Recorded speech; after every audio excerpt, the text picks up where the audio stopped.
નમસ્કાર વિદ્યાર્થી મિત્રો, વેટ ડિજિટલ એજ્યુકેશનમાં આપનું સ્વાગત છે। મિત્રો, આપણે આ વિડિયો લેક્ચરમાં ધોરણ 9 વિષય ગણિત કે આવનારી જે પરીક્ષા છે, વાર્ષિક પરીક્ષા, જેમને અંતર્ગત આદર્શ પ્રશ્નપત્ર કે જેમનું સોલ્યુશન જોવાના છીએ। તો જે મિત્રો ચેનલની અંદર નવા હોય અથવા તો પોતાના મિત્રોને આમંત્રણ આપવાનું બાકી હોય તો એ આમંત્રણ આપી દે, ચેનલ સબસ્ક્રાઈબ કરી દે, જેથી કરીને આવનારી પરીક્ષામાં સારું એવું સ્કોરિંગ આપણે કરી શકીએ। હવે જે આપણું પેપર છે વિષય ગણિત ધોરણ 9 કે જે આવનારી પરીક્ષા માટે 80 ગુણનું પેપર, જેમાં વિભાગ એ કે જે 24 ગુણનો છે, એટલે કે એ વિભાગની અંદર 24 ટૂંકા પ્રશ્નો, જેમાં ખરા ખોટા હશે, ખાલી જગ્યા હશે, આ રીતની પ્રશ્નોત્તરી, પણ ટૂંકમાં આપણે 24 ગુણ, ખાસ વિભાગ એ કે જેમાં મહત્તમ વિદ્યાર્થીઓ ગુણ ગુમાવતા હોય છે। તો જોઈએ, એમાં પહેલાં આપણને કીધું છે આપેલા પ્રશ્નોના માગ્યા મુજબ ઉત્તર લખો। આપેલા પ્રશ્નોના માગ્યા મુજબ ઉત્તર લખો, જેમાં ખરા ખોટા છે। પહેલું છે એમાં n પ્રાકૃતિક સંખ્યા હોય તો વર્ગમૂળની અંદર n હંમેશા અસમય સંખ્યા હોય છે। n કઈ સંખ્યા આપણને કીધી છે? પ્રાકૃતિક સંખ્યા, અને વર્ગમૂળમાં n એ હંમેશા અસમય સંખ્યા હોય છે એવું કહેવામાં આવ્યું છે। તો પ્રાકૃતિક સંખ્યા હોય તો આપણને ખ્યાલ છે કે પ્રાકૃતિક સંખ્યા 1 થી લઈ અને અનંત સુધી હોય છે। હવે એમનું વર્ગમૂળ કાઢીએ તો હંમેશા અસમય આવે। તો પહેલી સંખ્યા આપણે જોઈએ, વર્ગમૂળમાં 1, 1નું વર્ગમૂળ 1 નીકળે છે, વર્ગમૂળમાં 2 તો એમનું નીકળી શકતું નથી, વર્ગમૂળ 3 તો એમનું પણ વર્ગમૂળ નીકળતું નથી, વર્ગમૂળ 4 તો એમનું વર્ગમૂળ આપણને 2 મળે છે। તો આ બે સંખ્યા છે એ અસમય છે, અને આ બે સંખ્યા છે એ આપણને સમય સંખ્યા મળે છે।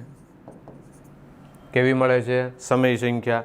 એટલે હંમેશા તો અસમય સંખ્યા હોય જ નહીં, કારણ કે અમુક સંખ્યાઓ સમય મળે છે, અમુક સંખ્યાઓ અસમય મળે છે। તો હંમેશા નથી મળતી, તો એના ઉપરથી કહી શકીએ કે વિધાન કેવું છે? ખોટું વિધાન છે। બરાબર ધ્યાનથી જોજો, આપેલ વિધાન કેવું બનશે? ખોટું। ત્યાર પછી બીજું ખરું ખોટું કીધું છે, અવલોકનોની મહત્તમ અને ન્યૂનતમ, મોટામાં મોટી અને નાનામાં નાની કિંમતોના તફાવતને વિસ્તાર કહે છે। તો વિસ્તાર, તમને ખ્યાલ છે આંકડાશાસ્ત્ર ચેપ્ટરમાં વિસ્તાર કોને કહેવાય? તો મહત્તમ આવૃત્તિ માઇનસ લઘુત્તમ આવૃત્તિ અથવા ન્યૂનતમ આવૃત્તિ, જેમને વિસ્તાર કહેવાય છે। તો એના આધારે કહી શકીએ વિધાન કેવું છે? ખરું વિધાન છે। ત્રીજું વિધાન છે, રેખાખંડને લંબાઈ હોતી નથી। તો યુક્લિડ ભાગ પ્રવિધિમાં આપણે જઈએ તો રેખાખંડને લંબાઈ હોતી નથી, તો રેખાખંડ એ પહોળાઈ વગરની લંબાઈ ધરાવે છે એવું વિધાન આપણને આપેલું છે, એટલે રેખાખંડને લંબાઈ હોય છે। અહીંયા આપણને કીધું છે રેખાખંડને લંબાઈ હોતી નથી, તો એના ઉપરથી કહી શકીએ વિધાન કેવું છે? ખોટું વિધાન છે। ત્યાર પછી આગળ જોઈએ, નંબર 4, બિંદુ એક આપ્યું છે પી બિંદુ, જેમના યામ છે -2 અને -3 નું એક્સ અક્ષથી અંતર -3 છે। પહેલાં તો આપણે અંતર કોઈ દિવસ ઋણ હોઈ શકે નહીં, તો એના આધારે જ કહી શકીએ કે વિધાન ખોટું છે, કારણ કે અંતર આપણને -3 આપ્યું છે તો ઋણ ન હોય, તો એના ઉપરથી કહી શકાય વિધાન કેવું છે? ખોટું વિધાન છે। પાંચમું વિધાન છે કે કોઈ પણ ઘટનાની સંભાવના 5/3 હોઈ શકે નહીં, હોઈ શકે નહીં। 5/3, 5/3 એટલે 1 કરતાં મૂલ્ય મોટું આવે। સંભાવના આપણને ખ્યાલ છે 0 થી મોટી અથવા 0, અને 1 થી નાની અથવા 1 હોય, 1 થી મોટી હોઈ શકતી નથી। અહીં 5/3 કરીએ તો 1 કરતાં મૂલ્ય વધી જાય, એટલે ન હોઈ શકે। તો હોઈ શકે નહીં કીધું છે, નહીં કીધું છે એટલે વિધાન કેવું થશે? ખરું વિધાન થશે। છઠ્ઠું વિધાન આપ્યું છે, અર્ધવર્તુળનું ડિગ્રી માપ 180 અંશ થાય। અર્ધવર્તુળની વાત કરી છે, તો અર્ધવર્તુળનું ડિગ્રી માપ, તો અર્ધવર્તુળ ક્યારે હોય? તો કે વ્યાસ હોય ત્યારે। તો કેન્દ્ર આગળ, આ પી કેન્દ્ર છે, કેન્દ્ર આગળ આપણને કેટલા અંશનો ખૂણો મળે? તો કે સીધી લીટી મળે છે, સીધી રેખા મળે છે, એટલે 180 અંશનું જ માપ મળે છે। તો અર્ધવર્તુળનું ડિગ્રી માપ હંમેશા 180 હોય, તો એના આધારે કહી શકાય વિધાન છે ખરું વિધાન છે।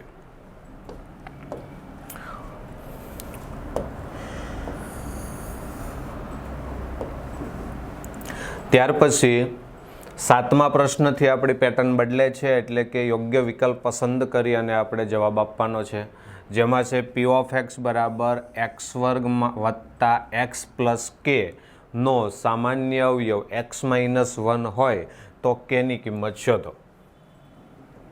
શું મેળવવાનું છે? કેની કિંમત. તો પી ઓફ એક્સ બહુપદી આપણને આપી છે એક્સ વર્ગ પ્લસ એક્સ પ્લસ કે. એક અવયવ આપ્યો છે x-1, તો આનું મૂલ્ય 0 લઈ આપણે એક્સનું મૂલ્ય મેળવી શકીએ. એક્સનું મૂલ્ય કેટલું મળશે? અવયવ પરથી 1 મળશે. હવે એ મૂલ્ય આપણે બહુપદીમાં મૂકી દઈએ તો પી ઓફ 1 1નો વર્ગ પ્લસ 1 પ્લસ કે. હવે કે શોધવાનો એટલે મૂલ્ય 0 લેવાનું પી ઓફ 1નું. 1નો વર્ગ 1 પ્લસ 1 પ્લસ કે. 0 બરાબર 2 પ્લસ કે. હવે કે શોધવાનો હોવાથી કેનું મૂલ્ય મળશે -2. તો આપણો કયો વિકલ્પ આવશે? એ વિકલ્પ આપણા જવાબ તરીકે મળશે કે કેનું મૂલ્ય આપણને મળશે -2. ત્યાર પછી કીધું છે 8મું, સમતોલ પાસા પર અંક 1 આવે તેની સંભાવના ખાલી જગ્યા છે. હવે સમતોલ પાસો ફેંકીએ એટલે કુલ ઘટના કેટલી આપણને મળશે? 6 મળશે. કુલ ઘટના 6.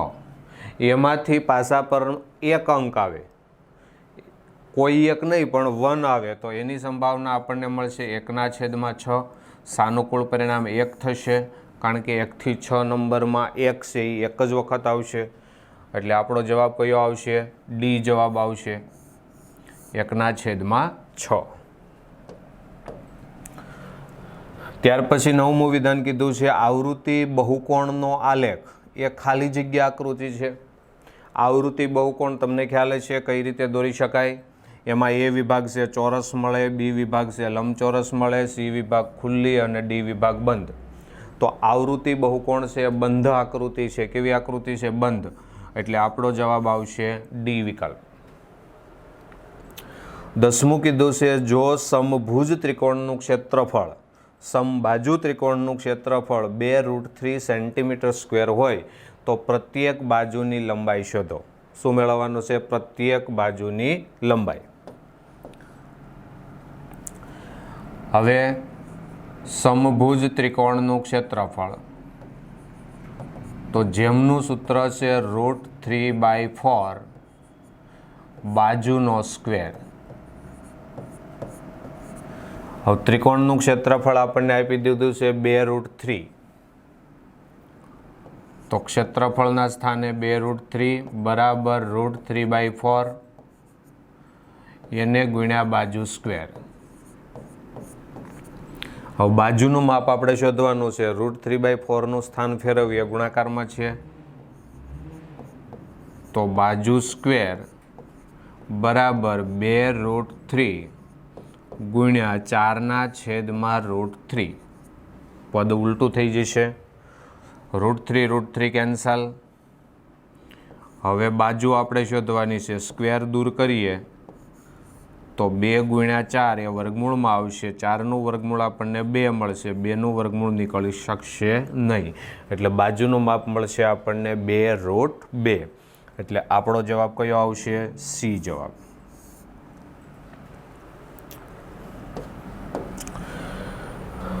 પછી 11મું વિધાન આપણને કીધું છે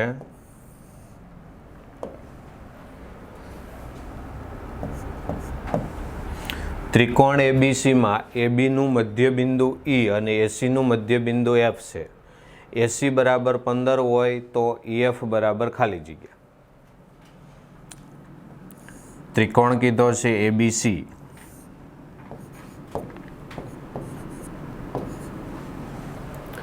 જેમાં આપણને એબીનું મધ્યબિંદુ ઈ કીધું અને એસીનું મધ્યબિંદુ કીધું છે એફ. એટલે બેયને જોડીએ એટલે રેખાખંડ એફ મળે. એસી બરાબર આપણને 15 આપેલા છે. કેટલા આપેલા છે? 15. એસીનું મધ્યબિંદુ એફ છે અને એસી બરાબર 15 હોય એટલે આ બાજુનું આખું મૂલ્ય છે 15. હવે એફ મધ્ય બિંદુ છે તો 7.5 7.5નું મૂલ્ય મળે. કેટલું મળે? 7.5.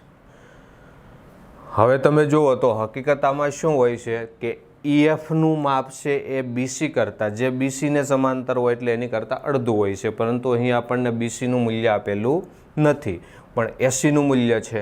તો ACના મૂલ્યના આધારે આપણે શોધીએ. આ 7.5 છે, આ પણ મધ્ય બિંદુ છે એટલે એનું મૂલ્ય પણ કેટલું આવશે? 7.5. એટલે આપણો જવાબ કયો આવશે? D, કે જે છે 7.5. ત્યાર પછી 12મો પ્રશ્ન કીધો છે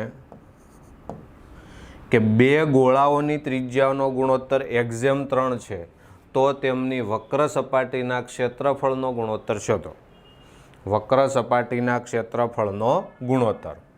હવે ત્રિજ્યાનો ગુણોત્તર આપણને આપ્યો છે R1/R2 બરાબર 1/3. શોધવાનો છે આપણે ગુણોત્તર ગોળાની વક્ર સપાટીના ક્ષેત્રફળનો ગુણોત્તર. તો 4πr1² છેદમાં 4πr2². 4 4 પાઈ કેન્સલ. r1² છેદમાં r2². તો r1 એટલે 1નો વર્ગ, r2 એટલે 3નો વર્ગ, એટલે 1/9. મૂલ્ય મળશે 1/9. કયું મૂલ્ય મળશે? 1/9. એટલે આપણો વિકલ્પ આવશે બી વિકલ્પ.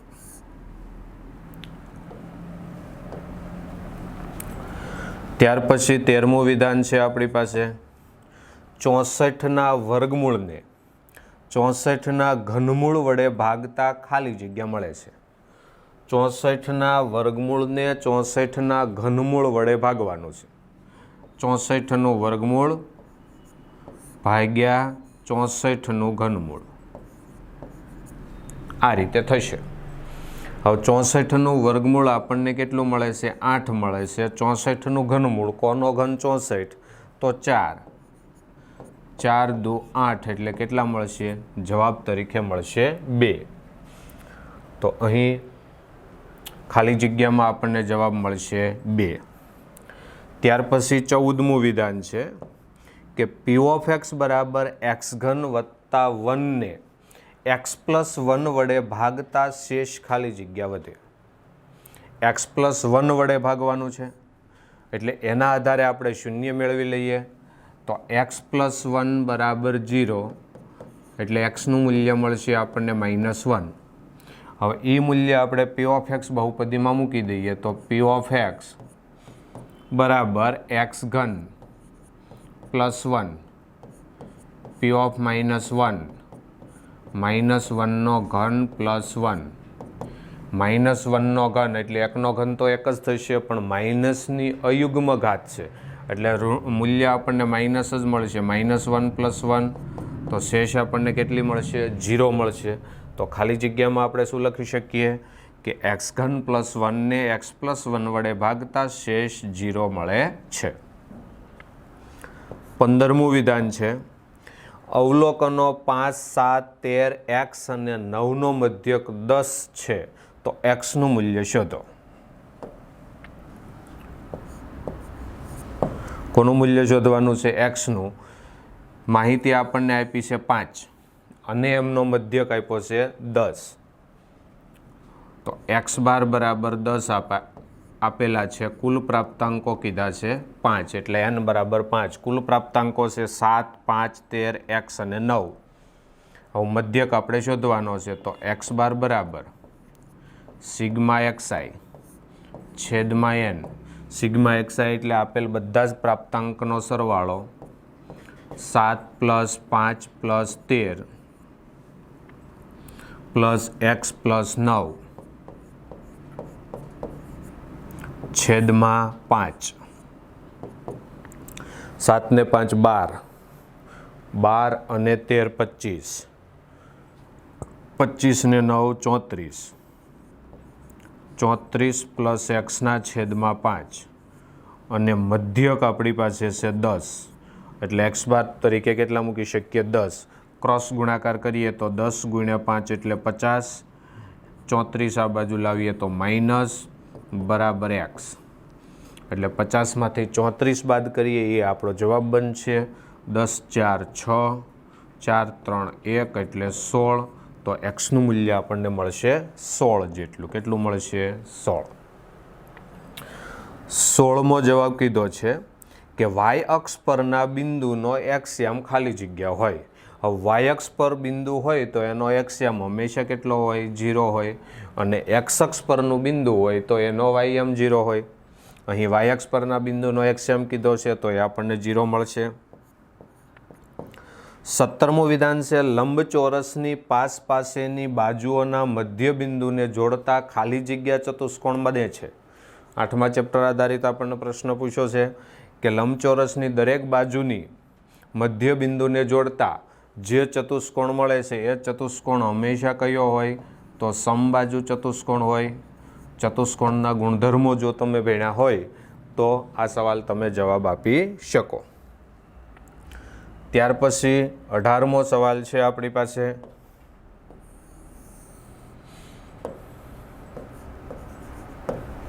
કે એક સમઘનનું પૃષ્ઠફળ 96 સેમી સ્ક્વેર છે તો તેનું ઘનફળ ખાલી જગ્યા સેમી સ્ક્વેર થાય.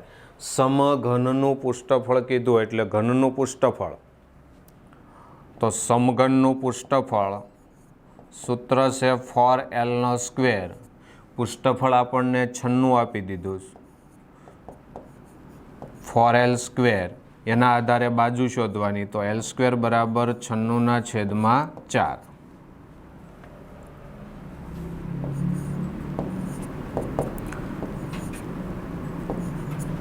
કેટલા મળશે? 24. l² 24 મળ્યા. હવે આપણે શું કરવાનું છે? તો કે બાજુનું માપ શોધવાનું છે. તો બાજુ એટલે આનું વર્ગમૂળ કાઢીએ.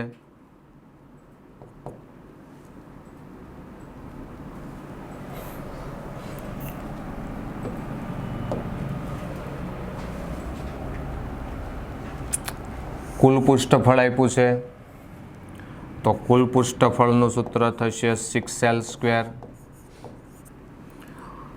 96 કુલ પૃષ્ઠફળ છે, 96 બરાબર 6l² એટલે l² બરાબર 96/6, તો l² બરાબર 16, l બરાબર 4 સેમી.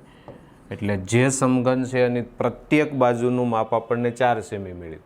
હવે એમનું ઘનફળ આપણે શોધવાનું છે. તો ઘનફળ શોધવાનું છે તો સમઘનનું ઘનફળ, ઘનફળનું સૂત્ર છે l/3, તો 4/3, 4/3 થશે 64 સેમી ઘન. અહીં શું આવશે? ઘન આવશે, એટલે જવાબ આપણો આવશે 64 સેમી ઘન. ત્યાર પછી કીધું છે બિંદુ યામ આપેલા છે √2 અને -3 એ કયા ચરણમાં આવેલ છે? √2 અને -3 એ કયા ચરણમાં છે? તો આપણને ખ્યાલ છે કે પ્રથમ ચરણમાં બંને પ્લસ હશે, બીજા ચરણમાં માઇનસ અને પ્લસ હશે,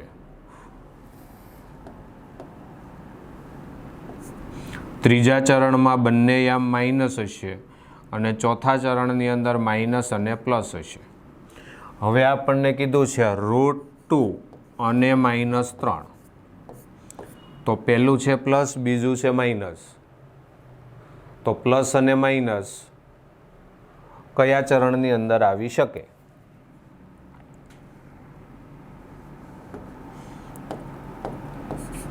કયું ચરણ આવશે?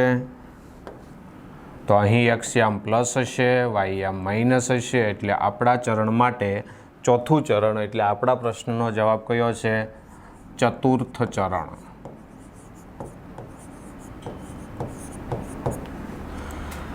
ત્યાર પછી ટૂંકમાં જવાબ આપણને કીધા છે કે x બરાબર 5નો આલેખ કઈ અક્ષને સમાંતર અને કયા અક્ષને લંબ હોય છે? હવે આપણને કીધું છે x બરાબર 5, એટલે એક્સયામ જ આપેલો છે. હવે એનું આપણે જો ક્રમયુક્ત જોડ લેવી હોય તો શું કરવું પડે? તો x અને y, એક્સનું મૂલ્ય તો આપણી પાસે 5 જ છે, વાયનું મૂલ્ય આપણી રીતે લઈ લઈએ 1, 2 અને 3. હવે એનું નિરૂપણ કરીએ તો આપણને સીધો જ જવાબ મળશે. આ છે આપણો એક્સયામ વાયયામ. પ્રથમ ક્રમયુક્ત જોડ 5 અને 1 તો અંદાજિત આપણે એ બિંદુ અહીં મૂકી શકીએ. પછી 5 અને 2 તો અહીં મૂકી શકીએ, 5 અને 3 અહીં મૂકી શકીએ. હવે આ રેખા આપણને મળી. તો એ રેખા શું છે તો કે વાય અક્ષને સમાંતર છે અને એક્સ અક્ષને લંબ છે. તો આપણો જવાબ શું આવશે? કયા અક્ષને સમાંતર અને કયા અક્ષને લંબ છે? તો આપણો જવાબ આવશે વાય અક્ષને સમાંતર, વાય અક્ષને સમાંતર અને એક્સ અક્ષને લંબ હોય. વાય અક્ષને સમાંતર અને એક્સ અક્ષને લંબ હોય. ત્યાર પછી કીધું છે કે જો સમબાજુ ત્રિકોણની બાજુઓ 3 ગણી કરવામાં આવે. કેટલા ગણી? 3 ગણી. તો તેના ક્ષેત્રફળમાં કેટલા ટકા વધારો થાય? હવે બાજુનું માપ છે 3 ગણું કરવાનું છે અને એના ક્ષેત્રફળમાં કેટલા ગણો વધારો થાય છે એ આપણે જોવાનું છે. તો પહેલાં આપણે ધારી લઈએ કે ધારો કે બાજુનું માપ L બરાબર X. હવે એના આધારે ક્ષેત્રફળ મેળવીએ તો √3/4 x² આ એનું ક્ષેત્રફળ થયું. હવે એમાં 3 ગણી કરવાની છે એટલે L આપણને x હતો 3 ગણો કરીએ એટલે 3x થશે. હવે એમનું ક્ષેત્રફળ મેળવીએ તો √3/4 બાજુનો સ્ક્વેર એટલે 3x².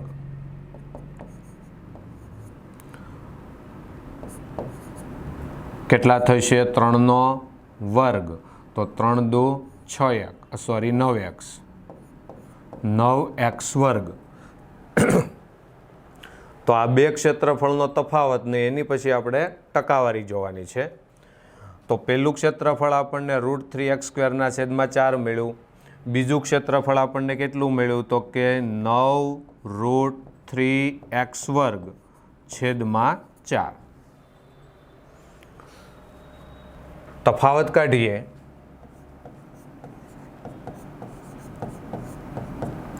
તો 9√3x²/4 એમાંથી બાદ કરીએ √3x²/4.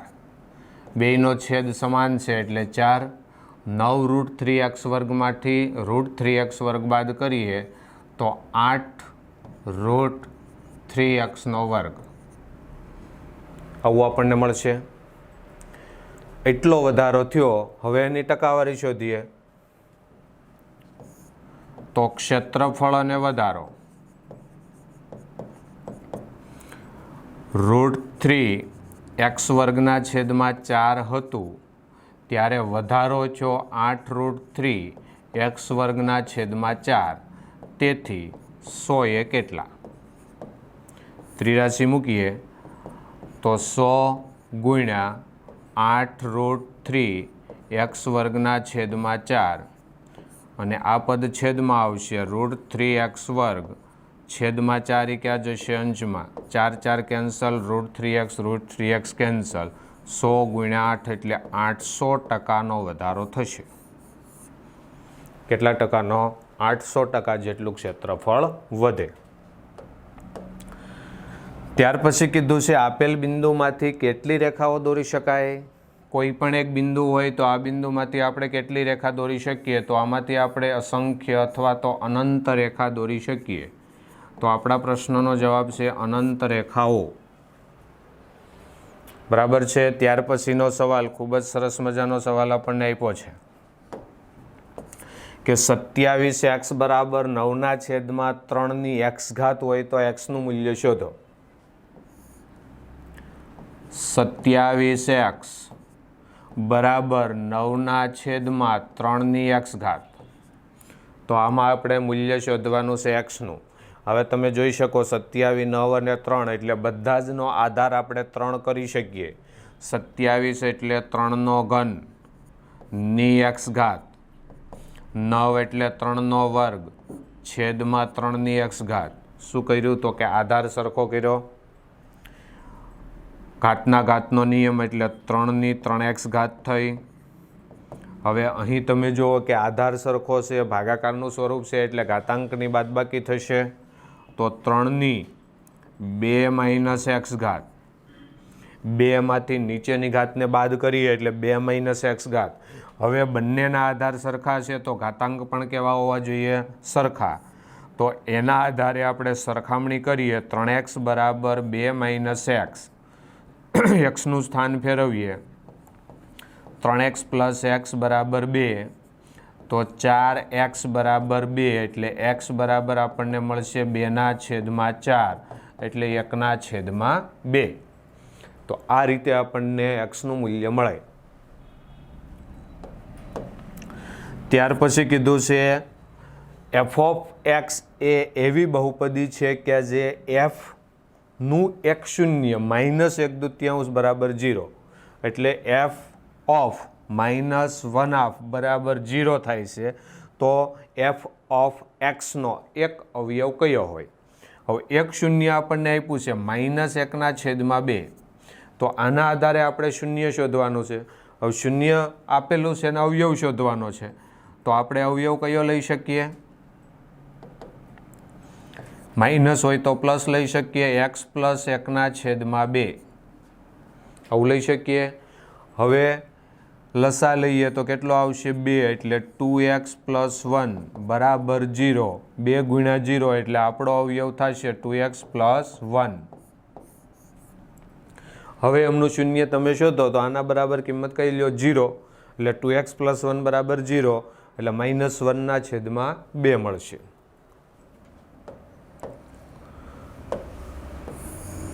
તો મિત્રો અહીં આપણો વિભાગ એ જે પૂર્ણ થાય છે.